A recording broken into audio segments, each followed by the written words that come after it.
constellation is utilized by the dream activity to procure the fulfillment with more or less maintenance than the sensible, otherwise suppressed wish. The state of affairs makes possible a certain number of anxiety dreams, while others of these dreams, which are unfavorable to wish, still exhibit a different mechanism. Anxiety dreams may of course be a psychoneurotic character originating in psychosexual excitation, in which case anxiety corresponds to repressed libido. Then the anxiety, like the whole anxiety dream, has the significance of neurotransmitter stand as dividing line where the wish fulfilled intense dream is frustrated, but in anxiety dreams the fulfilled anxiety comes from somatic source, and in the case of person suffering from pulmonary arterial trouble which occasionally differs breathing and then is used to help strongly suppressed wishes to obtain fulfillment in the dream of which from psychic motives would have resulted in the same release of anxiety.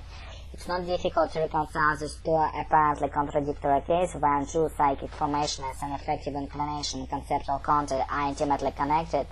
Either one being actually present will evoke with another, even with the dream with the anxiety somatic origin was its suppressed conceptual events. Now it's released conceptual content accompanied by sexual anxiety, which causes the release of anxiety.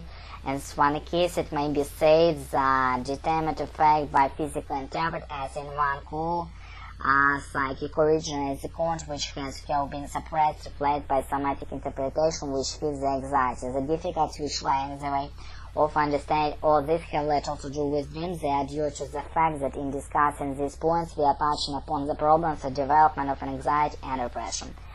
The general aggregate of the bodily sensation must undoubtedly be included among the dominant dream stimulus internal body region, not always capable of supplying the dream content, but force dream content sought to make choice from the material destined to serve the purpose of representation of the dream content, is so much as it brings with it easy reach the part of material which is adapted to its own character and holds the rest of the distance. Moreover, the general feelings which survive from the preceding days in course connected with the psychic perception is significant for the dream.